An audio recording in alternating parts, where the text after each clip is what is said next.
கர்த்தருடைய பரிசுத்தமுள்ள நாமத்திற்கு ஸ்தோத்திரம். இன்றைய நாளின் கர்த்தருடைய வார்த்தையாக ஏசாயா தீர்க்கதரிசன புஸ்தகம் 41வது அதிகாரம் 20வது வசனம்.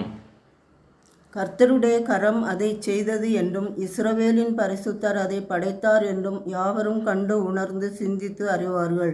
எனக்கு அருமையான தேவ பிள்ளையே, இந்த மாதத்தின் முதலாவது நாள்.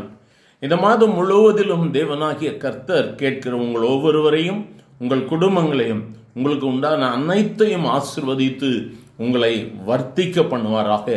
அவருடைய கரம் உங்களை சூழ்ந்திருக்க வேண்டும் என்று சொல்லி இந்த நாளிலும் நான் ஜெபிக்கிறேன். எனக்கு அருமையானவர்களே, இந்த இடத்துல வேதம் சொல்லுகிறது, கர்த்தருடைய கரம் அதை செய்தது. எனக்கு அருமையானவர்களே, நாம் சூழ்ந்திருக்கிற உலகம் நம்மை பார்த்து கொண்டிருக்கிறது, சமுதாயம் நம்மை பார்த்து கொண்டிருக்கிறது. யார் எனக்கு உதவி செய்வா?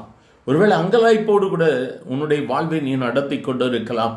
இவனுக்கு யார் உதவி செய்வான் பார்க்கலான்னு சொல்லி அநேகர் சொல்லலாம். ஆனால் வேதம் சொல்லுகிறது, கர்த்தருடைய கரம் அதை செய்தது, இஸ்ரவேலின் கர்த்தர் அதை படைத்தார். எனக்கு அருமையானவர்கள், இதான் ரொம்ப முக்கியம். நீங்களும் நானும் எதேட்சியாக இந்த உலகத்தில் வரல. கர்த்தரால் பெயர் சொல்லி அழைக்கப்பட்டு தெரிந்து கொள்ளப்பட்ட ஜனம். நாம் அவரால் படைக்கப்பட்டிருக்கிறோம். தேவனால் படைத்ததை தேவன் கைவிடுவாரா? நல்லா யோசித்து பாருங்க. நம்முடைய பிள்ளைங்களை நம்ம கைவிடுவோமா? எவ்வளோ நேசிக்கிறோம்ல. ஆனால் வேதம் சொல்லுகிறது, தாய் தன் பாலகனை மறந்தாலும் நான் உன்னை மறப்பதில்லை. இந்த அருமையான ஆண்டவர், உன்னையும் என்னையும் படைத்தவர் சொல்லுகிறார், என்னுடைய கரம் அதை செய்தது என்று நீ அதை உணர்வாய். அது மட்டுமல்ல, உன்னுடைய சிறையிருப்பு, உன்னுடைய கஷ்டங்கள், உன்னுடைய வியாதி, உன்னுடைய தோல்விகள் எல்லாம் மாறும் பொழுது உன்னை சூழ்ந்திருக்கிறவர்கள் யாவரும் கண்டு உணர்ந்து, கர்த்தர் இந்த மனிதனோடு கூட இருக்கிறார், இயேசுதான் இவனை சிருஷ்டித்தார் என்று சொல்லி உணர்வார்கள் என்று சொல்லி வேதம் சொல்லுகிறது.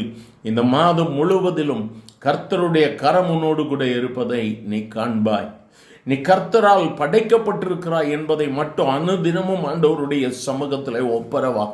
இந்த மாதத்தினுடைய ஒவ்வொரு நாளிலும் ஆண்டவருடைய சமூகத்தில் சென்று காலை வேளையிலே, ஆண்டவரே, நீர் என்னை படைத்த தெய்வம், நீங்க வழி நடத்துங்கப்பா, நான் உனக்கு போதித்து நீ நடக்க வேண்டிய வழியை உனக்கு காண்பிப்பேன் என்று சொன்ன என் ஆண்டவர் என் மேல் கண்ணை வைத்து நீங்க வழி நடத்துங்கன்னு கேட்டு பாருங்க.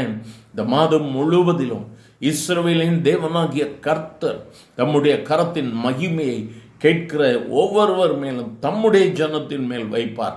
அவரை நோக்கி பார்க்கலாமா? எங்கள் அன்பின் ஆண்டவரே, ஆசீர்வதிக்கப்பட்ட இந்த நாளுக்காக ஸ்தோத்திரம். இந்த நாளிலும் உம்மை நோக்கி பார்க்கிற உம்முடைய பிள்ளைகள், ஆண்டவரே, விசுவாசத்தோடு கூட நம்பிக்கையோடு, என் கர்த்தர் என்னை படைத்தார், என் கர்த்தர் என்னை படைத்திருக்கிறபடியினால், என் ஆண்டவர் என்னை உருவாக்கினபடியினால், அவர் என்னை விசாரிக்கிறவர், அவர் என்னை நடத்துவார், அவருடைய கரம் என்னை நடத்தும் என்று சொல்லி நம்பிக்கையோடு கூட இருக்கிற ஒவ்வொருவரையும் நடத்துங்கப்பா. பலவீனங்கள் மாறட்டும் ஆண்டவரே. ஒரு புதிய வாசல் திறக்கப்படுகிற தயவிற்காய் நன்றி. நம்பிக்கையின் வாசல் திறக்கப்படுகிற தயவிற்காய் நன்றி.